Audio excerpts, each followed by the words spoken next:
The warehouse operated 24 hours a day, 7 days a week. It was a regional distribution hub for a national retail chain, processing inventory for stores across the southwestern United States. The facility covered 600,000 square feet in an industrial corridor outside Phoenix. More than 400 employees worked rotating shifts. The operation was efficient, high volume, and entirely legitimate, except for 9 employees who were using their access to smuggle cocaine through the logistics system. The workers occupied positions across different departments. 2 worked in receiving. 3 were forklift operators. 2 worked in shipping. 1 was a shift supervisor. 1 was an IT technician. The network had been operating for 11 months. They moved cocaine concealed inside legitimate shipment containers that arrived from the port of Los Angeles. The drugs were hidden in false compartments built into wooden pallets or sealed inside hollowed product packaging. Receiving workers identified marked containers and diverted them to a designated storage area. Forklift operators moved the pallets during night shifts when supervision was minimal. Shipping workers repacked the cocaine into outbound loads destined for specific delivery routes.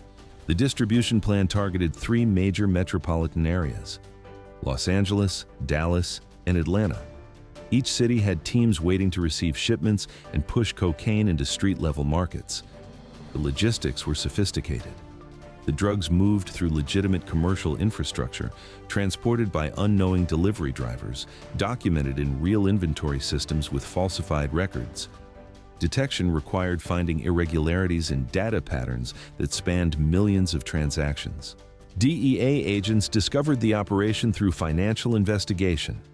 An informant in Los Angeles provided information about a cocaine distribution network receiving regular shipments without obvious smuggling infrastructure. Financial analysts tracked money flows from street-level dealers back through distribution tiers. The trail led to individuals who worked at the same warehouse facility in Phoenix. Surveillance operations began. Agents documented employee movements and shipping patterns. Everything appeared normal, because the operation was designed to blend into legitimate business processes. The breakthrough came from database analysis. DEA forensic accountants obtained access to the warehouse inventory system. They analyzed transaction records spanning 18 months, looking for anomalies.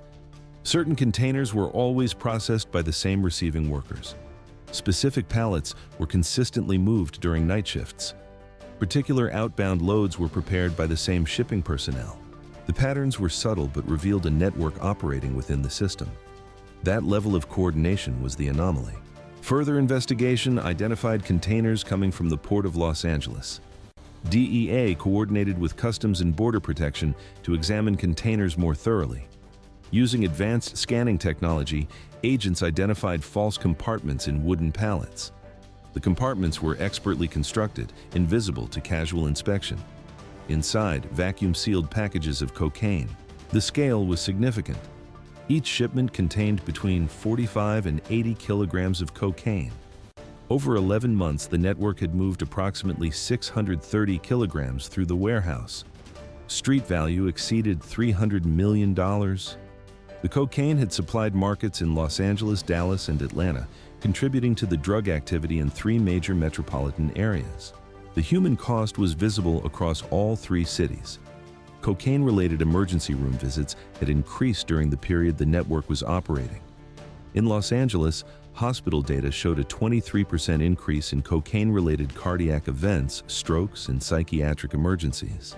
Young adults ages 25 to 35 represented the largest demographic. A 29-year-old financial analyst in downtown Los Angeles suffered a massive stroke after using cocaine at an after-work social event. Colleagues found him collapsed in the office restroom. Paramedics transported him to Cedars-Sinai Medical Center, where surgeons performed emergency procedures to remove a blood clot from his brain. He survived but lost mobility on his left side. Months of rehabilitation followed.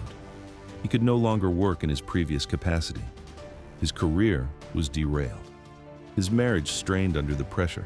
Dallas emergency rooms treated increasing numbers of cocaine overdoses involving contamination with fentanyl. Dealers were mixing fentanyl into cocaine to increase perceived potency and reduce costs. Users who expected stimulant effects instead experienced opioid overdose. The combination was often lethal. A 32-year-old bartender in Deep Ellum died after using what he believed was pure cocaine. Toxicology showed the cocaine was cut with fentanyl. His girlfriend found him unresponsive in their apartment. Paramedics could not revive him.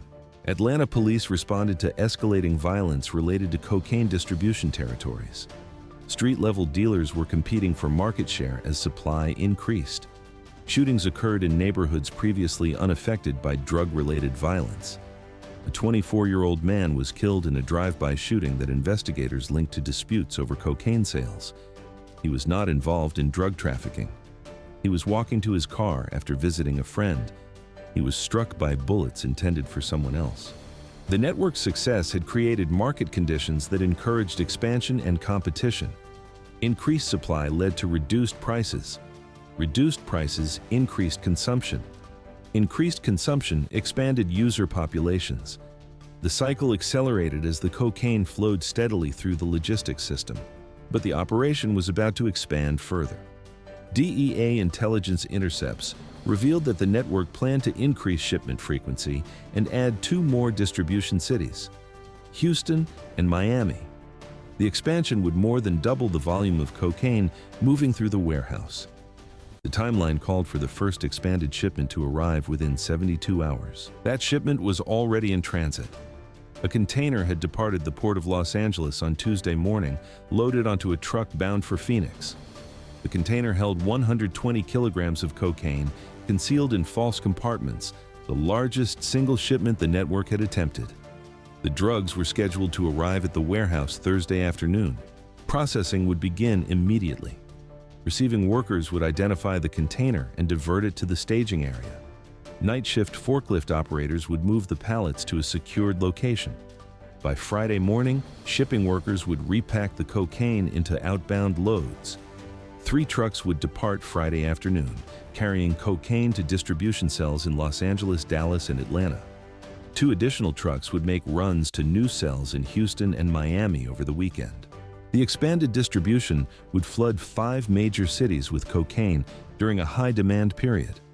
The weekend would see increased social activity, nightlife crowds, and recreational drug use. The timing was deliberate. Maximum exposure, maximum profit. DEA agents faced a decision. Interdicting the shipment at the port or during transport would alert the warehouse network and cause them to scatter. But waiting until the drugs reached the warehouse and were processed meant allowing cocaine to move further into the distribution chain. The optimal approach was to let the shipment reach the warehouse, document the entire processing operation, and then execute simultaneous raids across all 5 cities before the cocaine left the facility. The timeline was tight. Container arrival Thursday afternoon. Processing Thursday night. Packaging Friday morning. Departure Friday afternoon. The window for intervention was Friday morning, after the cocaine was repacked for distribution, but before the trucks departed.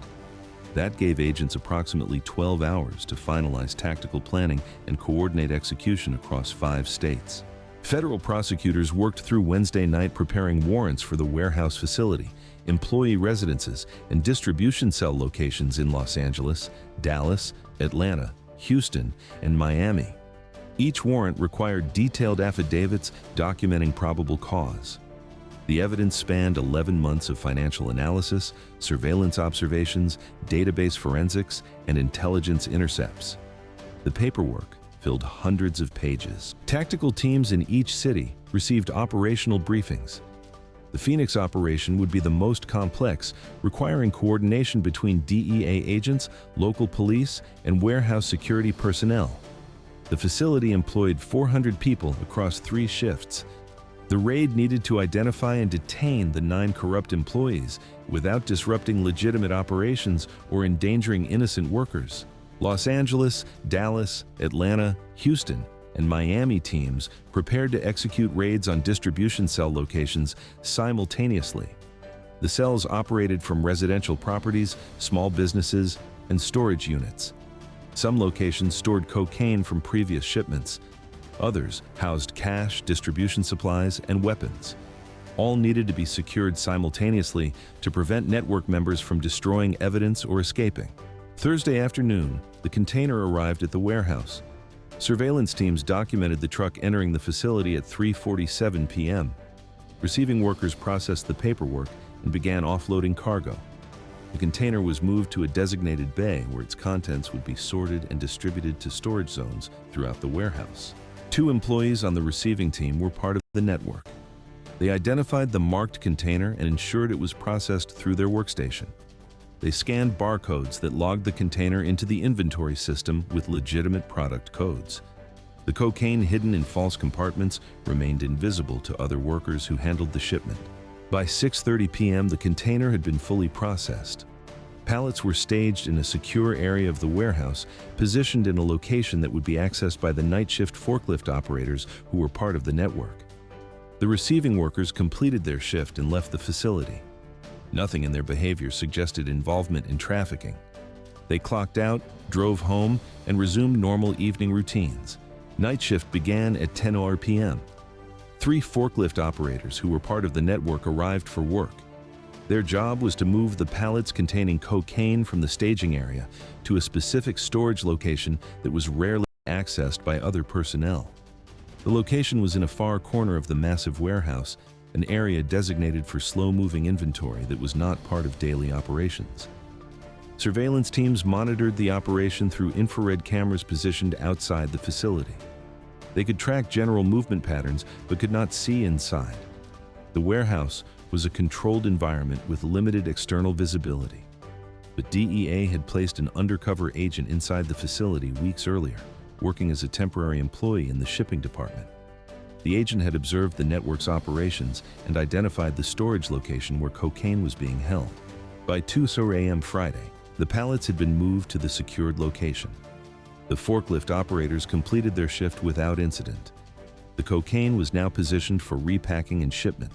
DEA tactical teams mobilized at 4:00 a.m. The operation required precise timing.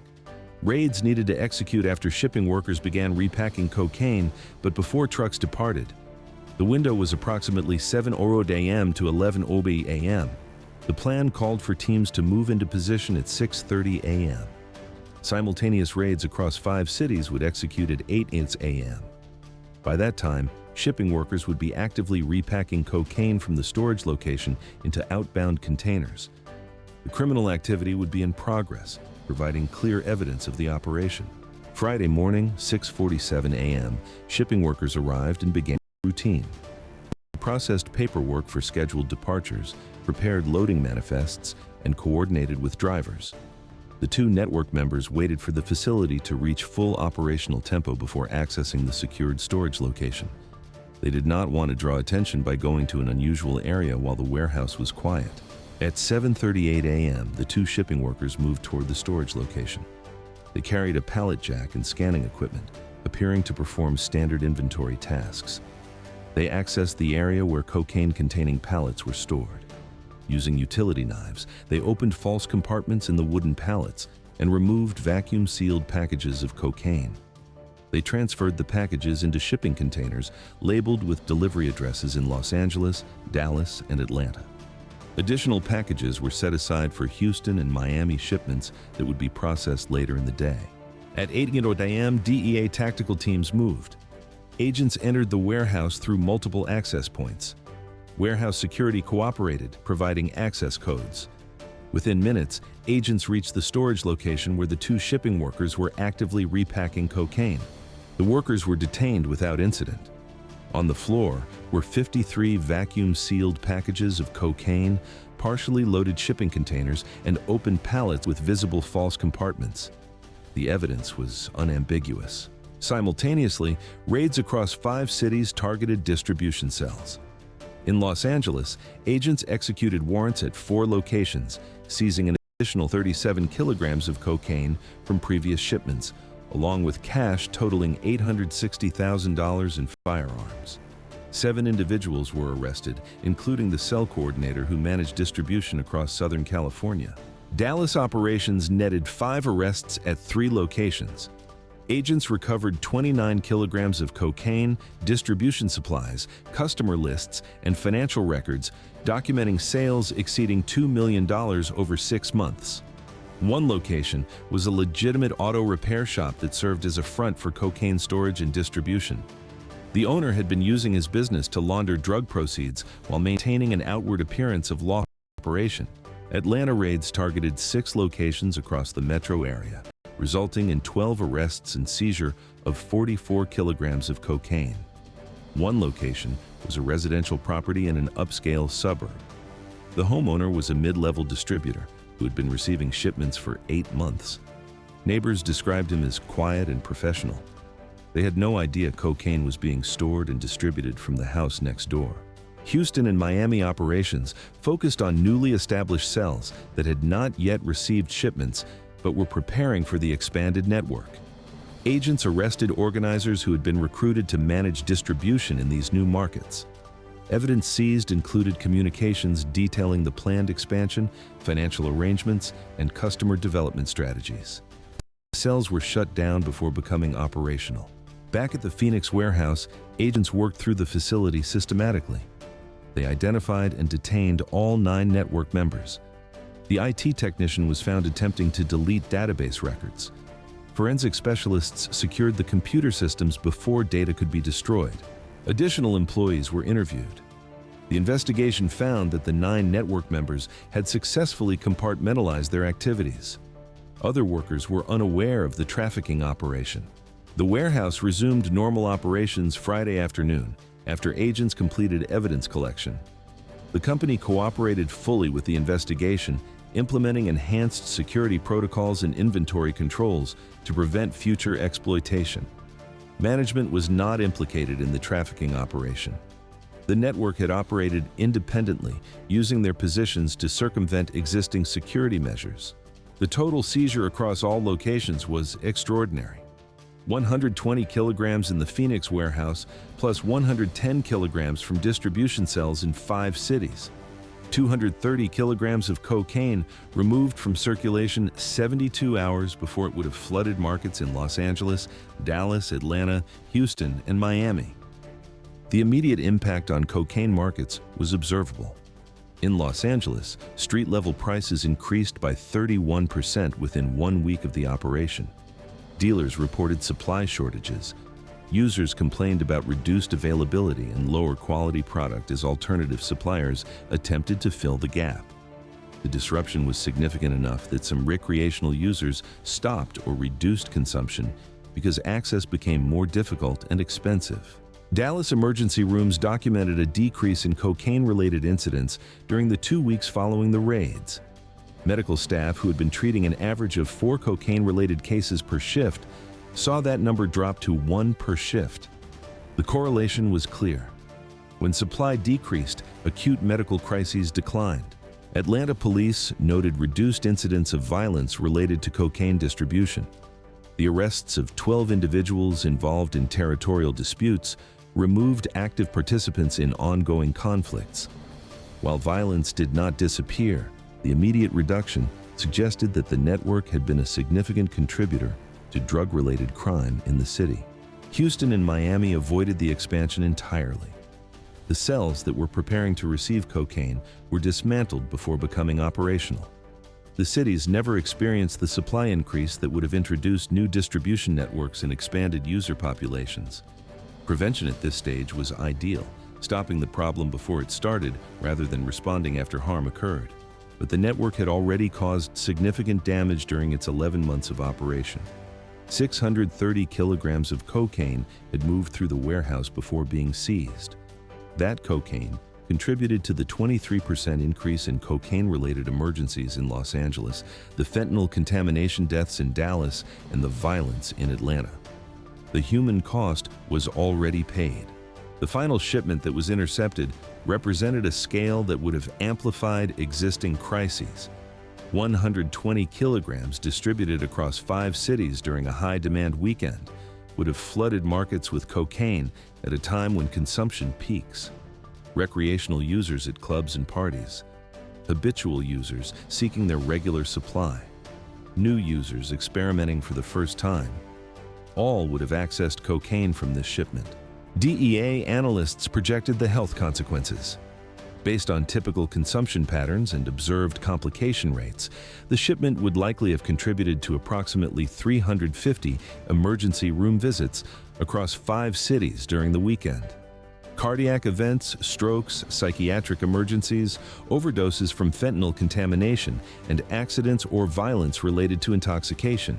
Of those 350 medical emergencies, approximately 15 to 20 would have been fatal.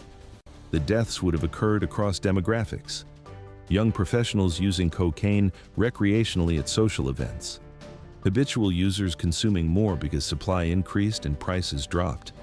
Individuals with underlying health conditions who did not know cocaine use would trigger cardiac events.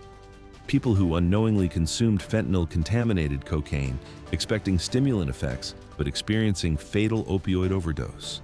Those deaths did not occur. The cocaine never reached circulation. The trucks that would have delivered drugs to 5 cities never departed the Phoenix warehouse. The distribution cells that were waiting for inventory never received shipments. The street-level dealers who would have sold to consumers never had product to offer. The users who would have consumed cocaine from this shipment never encountered it. The margin was 72 hours. Tuesday morning when the container left the port of Los Angeles. Thursday afternoon when it arrived at the warehouse. Friday morning when it was seized. If agents had waited until Friday afternoon, trucks would have departed. By Saturday morning, cocaine would have been distributed to cells in 5 cities. By Saturday night, it would have reached street-level dealers. By Sunday, hundreds of users would have consumed it. The window was Friday morning, 8 o'clock. That specific moment when shipping workers were actively repacking cocaine, but trucks had not yet loaded. Any earlier, and the criminal activity would not have been clearly visible.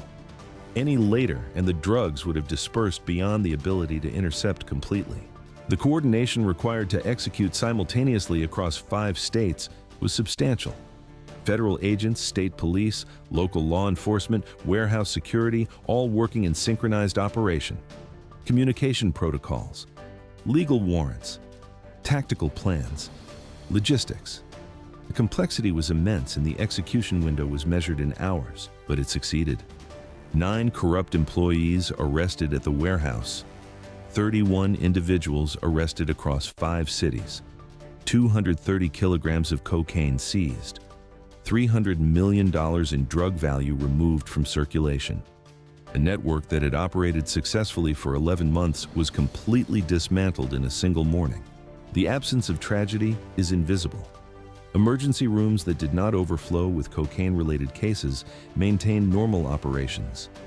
The 15 to 20 people who would have died continued living, unaware they had been at risk. Families remained intact. The violence that did not escalate in Atlanta left no crime scenes. The expansion into Houston and Miami that never occurred prevented future harm that would have taken months or years to address. But Friday morning, 72 hours before cocaine would have flooded 5 major cities, the operation collapsed. The warehouse was raided, the network was arrested, the drugs were seized, the harm was prevented. The timing was precise, the coordination was comprehensive, and the outcome was definitive. 72 hours. That was the margin between widespread distribution and complete interdiction. The work continues, but this time, for this network, for these 5 cities, for these users, the cocaine never arrived.